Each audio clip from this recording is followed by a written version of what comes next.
going from sales into support um, was it gave me a different perspective on how we can approach a relationship with our customers. If we go through just seeing it from our silo or our lens, like that perspective could be flawed.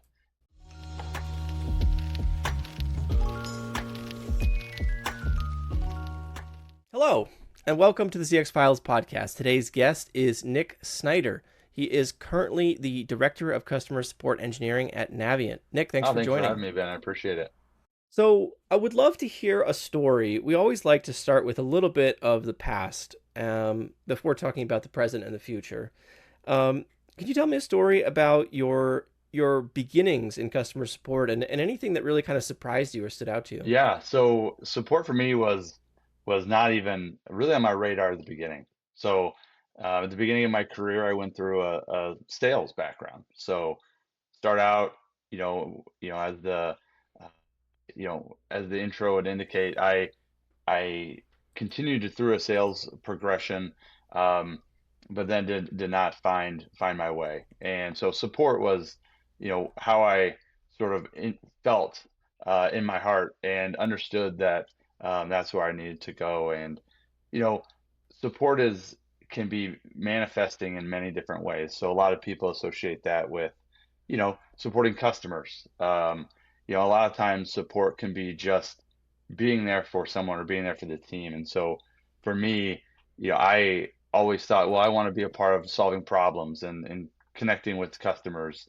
And didn't feel like leadership necessarily fit what I wanted. Well, I had an opportunity to mentor, and that mentorship meant so much to me because I got to see the growth of somebody, um, and sort of the fruits of both of our labor. We wanted to really ensure that the connection between, team members and the work was there, and that spoke to me.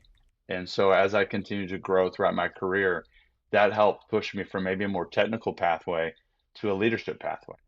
And that opened my eyes to the possibility that you can still be supportive in support, you know, in the weeds, if you will, but not necessarily from a business to customer perspective. You could be supportive internally in a manager, director on up role. So for me, support does not end when you're talking about the tickets you work on or the people you work with, but it continues all the way through in the decisions you make and the direction in which you provide the company. So that interaction and that mentor-mentee relationship really helped sort of define my career direction through leadership.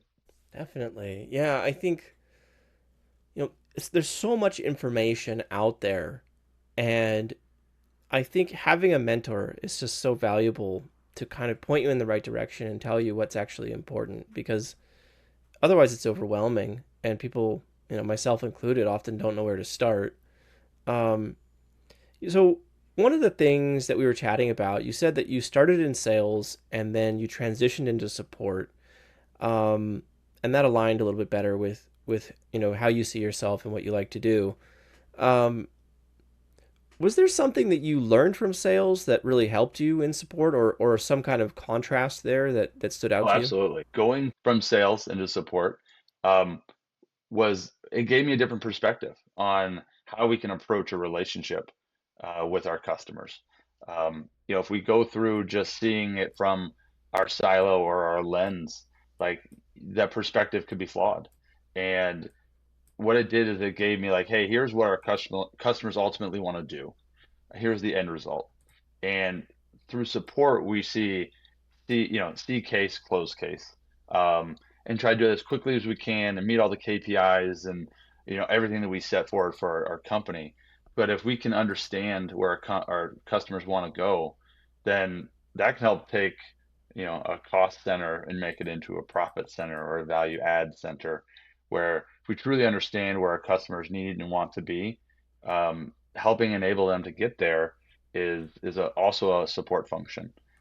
So getting that perspective from a sales side of things absolutely helped me understand the business better, and to continue to grow within that leadership capacity. But for me, just understanding where our customers are trying to get to gave me a different view of how we can take that support a step further. Yeah, I think that's really powerful, and I'm not sure if people really if that will really sink in as much as it should for people. And I've learned a little bit from doing both support and sales at different points in my career that what you're saying is so true. You know, the role of support historically, or the legacy view Right. of it, if you will, is that it's this kind of afterthought, right? It's a reactive thing that happens at the end of the process, and it's basically just designed to, to reduce cost, right? That's what its prerogative is, or its role is, historically, traditionally. And that's obviously misguided. And I think everybody listening to this knows that it's much bigger than that. But I think that the perspective still persists in different pockets, in different areas, in different conversations. Um, and I think that the perspective needs to continue to move more and more in this direction of exactly what you're talking about, where, support is a piece of a life cycle that does not it's not limited to solving a problem, but it extends all the way into, you know, kind of creating a better future for this customer, right? And that could be involving revenue for the business, for Right. And example. I think if you truly understand what your customers are trying to accomplish, that builds trust. And as long as you can continue to drive that trust, and drive, a lot of companies set up KPIs for their own benefit. What we're trying to do is set up these KPIs Right. to to ultimately look at what's best for our customers, because that's ultimately why we're here, is to support them, to provide the best Sure. possible experience to them. And if we're not setting up our business in line with that, what are we really doing? And so building that trust, Right. building that, hey, we are your partner, your most trusted partner, and continue to grow in that relationship, is focus number one. Because if we do those things and we do them right, and our customers are happy, then everything else will fall in line. I truly believe that. I've believed that for a long time. And it's tough to articulate that. It's tough to say, hey, let's just make our customers happy and all these Mm-hmm. KPIs will be fine. But if you think about it, that's all that Mm-hmm. matters, is, are they happy? Are they willing to come back? Are they willing to tell their friends about us? Um, and if so, then we're going to be just fine. I know just fine isn't necessarily a great, mission, or, but ultimately that's where you want to be, is you want to be in the good graces of those that, you know, you want them to sing from the Right. mountaintops about what you can provide. So ultimately that's why I'm here. Yeah. Yeah. And I think that there's a kind of a transformation that can happen through really good support, Absolutely. right? People typically come into the support process, they come in through some channel and they have some kind of problem. They're in some kind of default negative Right. state, right? And then if they can exit, or after having the last interaction with support, they're in a positive state, well, that's a magical Oh, transformation, yeah. right? I mean, that just feels wonderful for everybody involved. Um, and I think obviously that's going to return to the business Right. down the road, right? Oh yeah, Sooner or later. absolutely. And I think as an individual, if you've provided that experience, if you're in the right role for the right reasons, it's a euphoric experience. For me, what I tell when I have to get on, calls with upset customer, I tell them that's my favorite call, because my job, my goal at the end of that call is to provide such good service that they thank me at the end. But then if they sort of request my, you know, engagement again, I know that I've done my Mm-hmm. job. And so, a lot of people might see, hey, I need so and so to work on this for me, as oh, that's more work. That's more. No, you have provided such an impeccable experience that they want you. They crave your engagement on this. And that's, again, trust. If you can build that trust with your customers, and ultimately get them to, see you as a partner in that relationship, then you've done your job. Definitely. Definitely. One of the things that we chatted about briefly before we started recording today was that you're working on automating triage for the self-serve portal at Navient. And I always like to ask my guests, and I think it's always an interesting kind of question. How do you think about this balance between, you know, um, the kind of efficiency of tools and automation and the kind of impact and warmth of kind of Yeah, human absolutely. interaction? And I think that's why, ultimately we want to strike that balance between how quickly can we get these answered for our customers, but continue to provide that expert level knowledge with a familiar face and someone they've, will be comfortable working with, is where triage lives. And so in triage, we get a ticket in, the ticket then would run through that automated process, um, and then get it to that right person right off the bat instead of having human intervention, allowing that person who would normally triage that ticket to continue to, have those experiences with our customers, but then also allow that ticket to get nearly instantaneously to the right person at the right time. And that's half the battle, is getting the right person on the phone. And so for us, it will be a long-standing process for to stand this up because we want it right.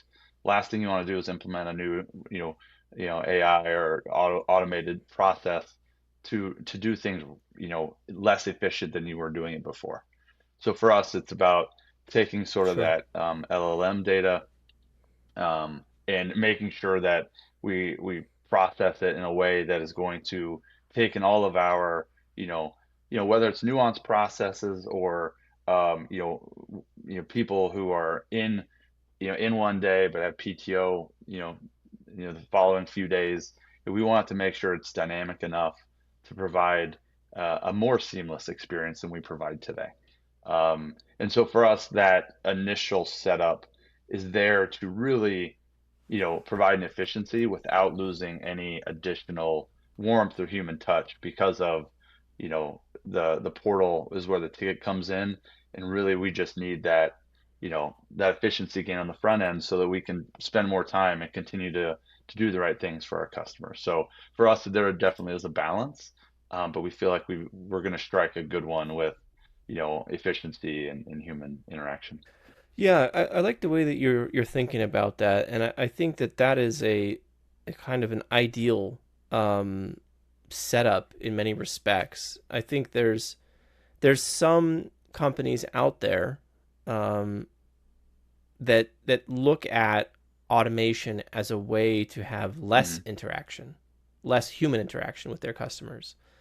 Um, and I think, depending on the business, there's a business case for that, right? Like if you have a really low margin, low cost product, well, you can't have an hour phone call with every customer. It just doesn't make Sure. sense, right? Um, but I think that, you know, for business like yours, which is serving business customers, um, there's value in the relationship there, the human relationship. It not only feels good and makes everybody happy, but it makes sense for the Right. business, right? Um, and yeah, I guess you can't always have your cake and eat it too, but in this case, it does seem like that's the Right. case, and I'm really happy to hear that. Um, one of the other things here that I'm thinking about is the way that you serve different types of customers, different customer groups, right? Um, some businesses have a kind of a single block of a single customer type, and others, like yours, I believe, have different kind of groups of customers. How do you think about that mix and kind of serving the different needs that exist Yeah. there? Yeah. And I want to touch base real quick on your previous point that, from a ideal setup of, efficiency and still human interaction, what we have to be aware of is we go from ideal to idealistic.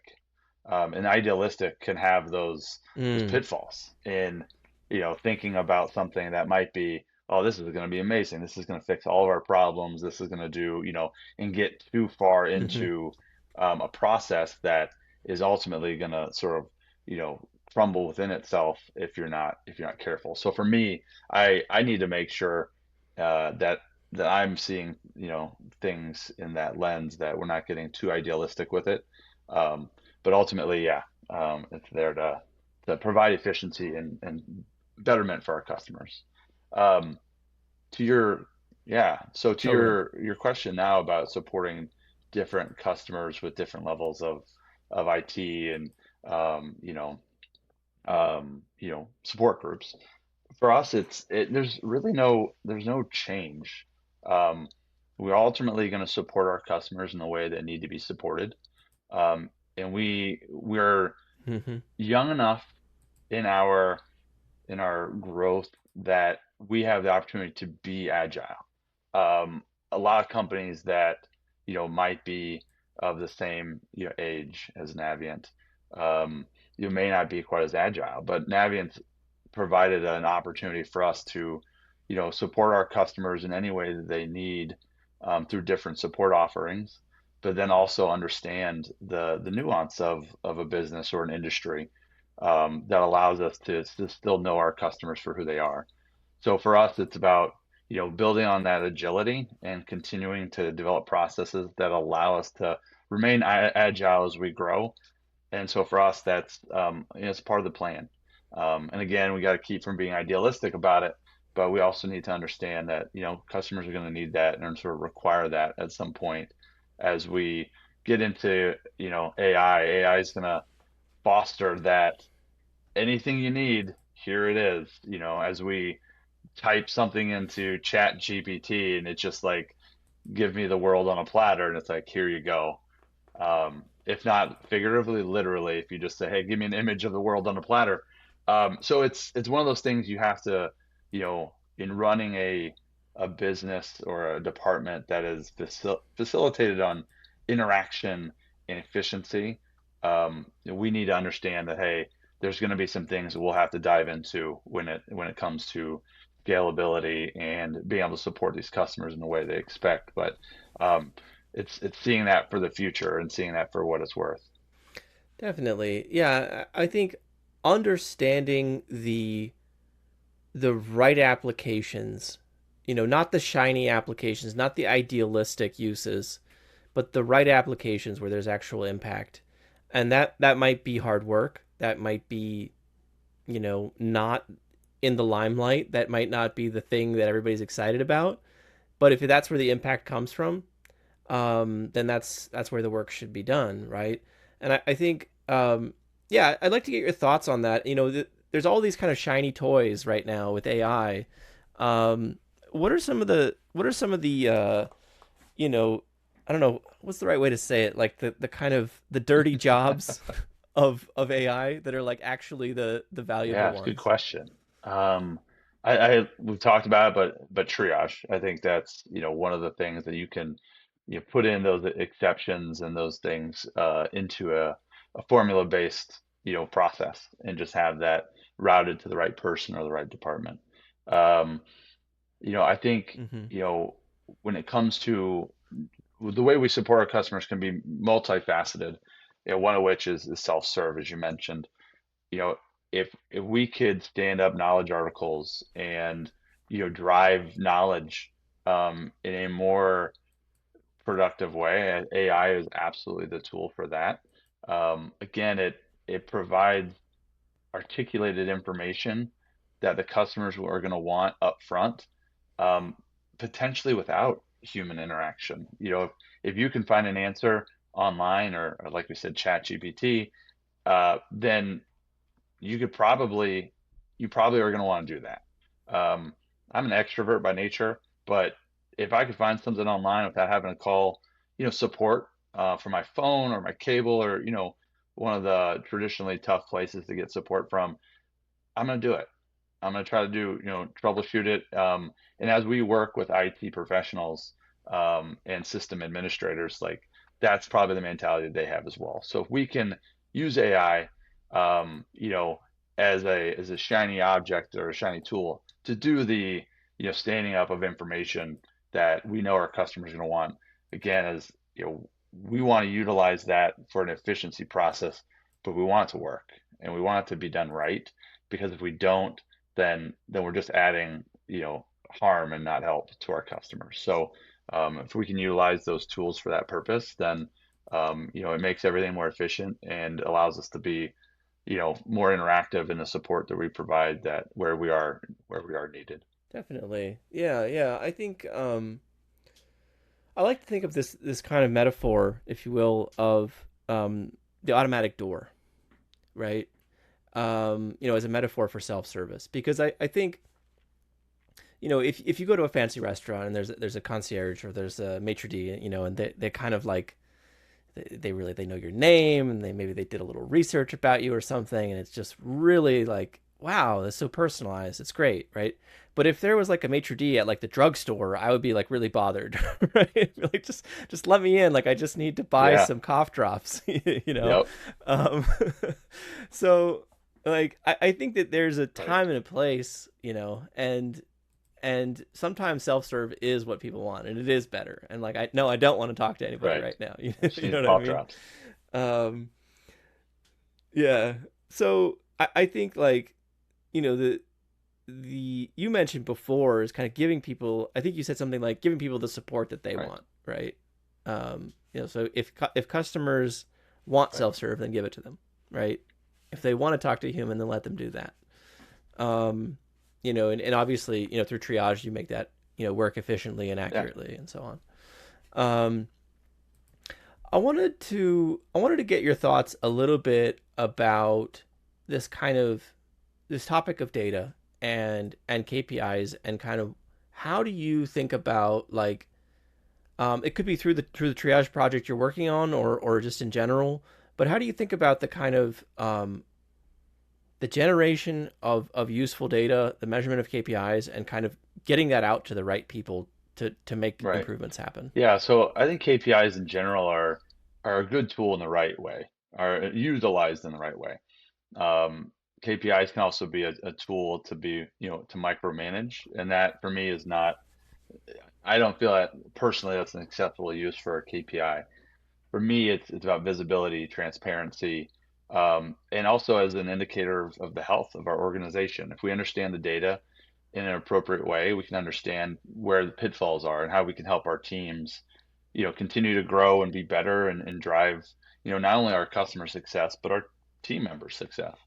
Um, so for us internally, we continue to drive that just through dashboards that we've developed for, our, account, owners, and for our leadership group, and for our, individual contributors that like to see, hey, here's where my, my closes are, here's where my, you know, my time to resolve is. And I think the way we decipher that data is important, because if you stand up, incomplete or, erroneous information to the wrong group, then confusion and disconnect happens. And when you're working within a department and a team, you want to feel connected to the work. You want to know the direction that we're going as a team. So for us, it's important to articulate the KPIs within a dashboard.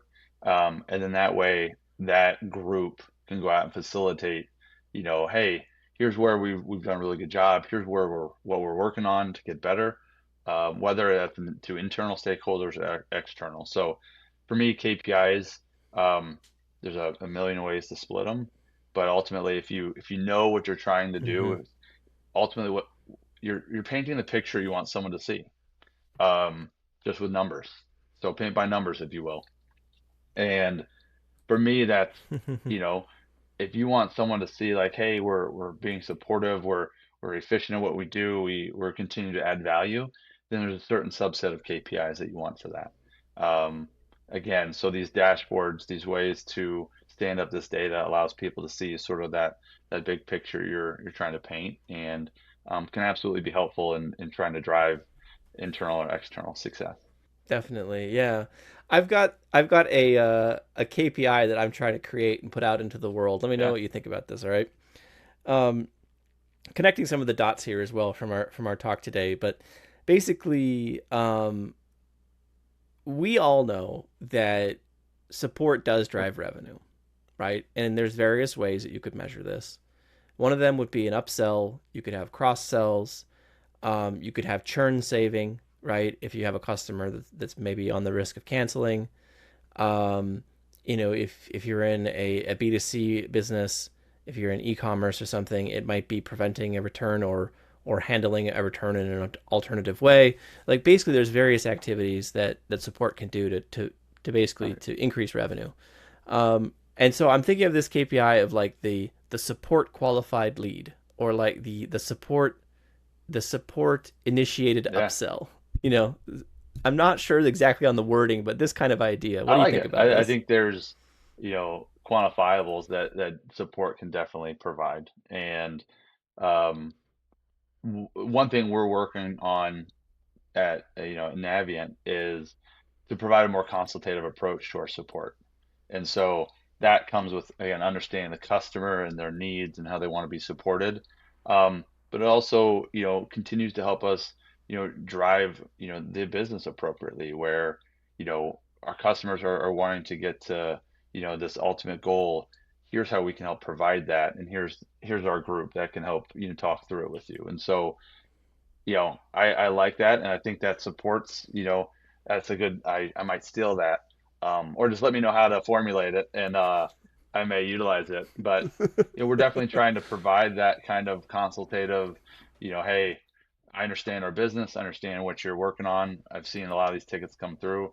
Here's something that, seems to be a good fit for you, and so yeah, I like it. I like that thought process. Great. Yeah. I mean, I'm kind of getting inspiration from the marketing qualified lead, which I don't know where I picked up, somewhere along the line, is a kind of um, a lead that came through the marketing department Hmm. in a measurable way and it was passed on to sales.